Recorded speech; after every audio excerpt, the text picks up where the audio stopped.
Hey folks, how's it going?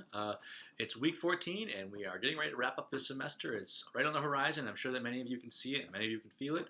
We have just this one assignment left. It is the technical recommendation report. So the rest of our work will be spent specifically working on that final assignment.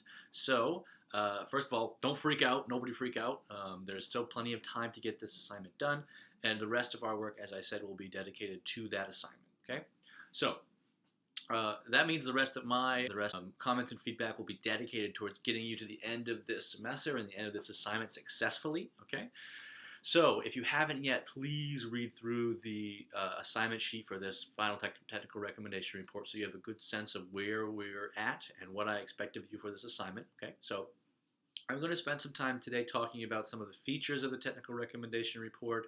I also want to talk briefly about our audiences, right? Because we have a very specific set of audiences who have, as we talked about, or as I talked about briefly in my comments for last week, a very specific worldview and have a very specific set of expectations that you need to fulfill or aspire to with your recommendation report. Okay, so let's get right into these aspects of the technical recommendation report that I want to sort of characterize and speak briefly to this week. And I keep in mind that I will post another lecture next week that will talk more detail about some of the other aspects of the technical recommendation report. But I want to just sort of speak here about some of the features that I think that you may run into and sort of struggle with as you get going on this assignment. Okay. So the first is the cover page, right? So this is an assignment that requires us to make a formal professional cover page. These are not uncommon. In fact, these are very common. They may be used for proposals. They may be used for the submission of a report, as this is. Essentially, they will give your audience a sense of what your proposal is called. It looks very professional, very clean. I want us to use APA format. You should check out our our content folder for week 14. I will have an example there of what these look like. Very simply, they have your name, they have the title of the technical recommendation report, which goes both in the middle of the cover page and at the top of the cover page in the header footer section. So again, make sure you look at the example if you're wondering what I'm talking about here.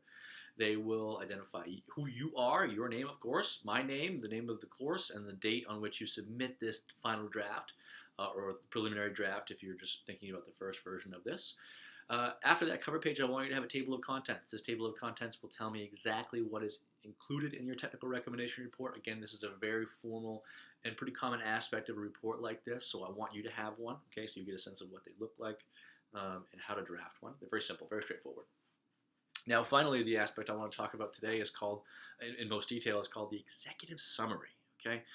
So this is a part of your recommendation report that, in short, will be the piece of writing that you can be expected your audience will either read first or the piece of writing from your report that the audience will take the most from. Now, by that I mean the executive summary is your chance to categorize and summarize the entire contents of your recommendation report, from identifying the audience all the way to making your recommendation for the specific kind of object or product that you think that they should purchase and use for their specific scenario. Okay, so the executive summary takes the form of both a summarized paragraph as well as possibly and potentially a list of highlighted executive bullet points. Okay, you may have both. I recommend that you do have both. Okay, so an example might be, say you are purchasing these tablets or making a recommendation for a superintendent of schools to purchase these tablets. Your executive summary, which should be between 150 and 250 words long in terms of a paragraph, will categorize your decision and explain why and how you made that decision. So in many ways, you cannot write the executive summary until you have finished the recommendation report, okay? Because you won't know what the total sort of gist of what your report is until you are done with it, and that is what the executive summary aims to do: is present the information in its entirety, so that when your audience comes to your report, they read that aspect first and they say to themselves, okay, this recommendation can be considered seriously, and then they will get into the meat and the heart of your recommendation report, which includes the assessment of criteria and eventually the actual recommendation itself. But this executive summary, in many ways, will have to stand alone, right? If it stands alone and can explain and elaborate on the recommendation that you have made effectively, then it's done its job perfectly well, okay? So I'll just say this again in a few short words. The executive summary is your chance to explain to your potential audience, whomever that may be, what your recommendation ends up being, why you have made it, and why your recommendation report is the one that should be used to guide the reader's audience's decision. Okay? So that is what your responsibility is for the executive report, executive summary.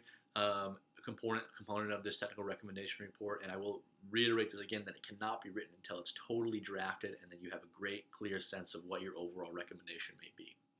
Now, the other components of the technical recommendation report, where you choose the criteria by which you assess the possible options you have, as well as the potential competitors in terms of products or recommendations you're considering. So, for example, we'll lean on this tablet sort of example again, where the superintendent is considering purchasing tablets for the students at the school, and you are tasked with explaining possible options for this purchase. So you may take into consideration the Apple iPad, the Microsoft Surface, the Samsung Galaxy. So let's just say that those are your top 3 contenders for the possible purchase here.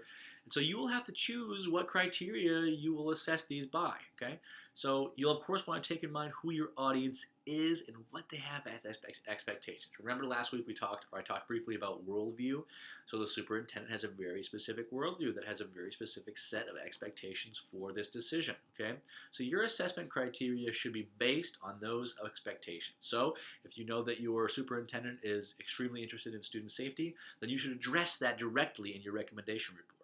The same thing with the bottom line, the actual cost of the tablets. If you find that one version or one option, the Apple iPad probably, is the most expensive version, or maybe the Surface is pretty expensive too. But in any case, if you have decided or determined that one is really expensive, then you want to make sure that you are including that actual cost in the recommendation report, so the audience can make an assessment and a determination based off that information, right?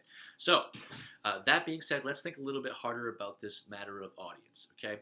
So you have a specific audience, you've chosen the topic for your technical recommendation report, or you've created your own. Now, the audience is in many ways the guiding star of this kind of assignment, okay? So the recommendations report's goal is to provide guidance that will allow your audience to make a very specific and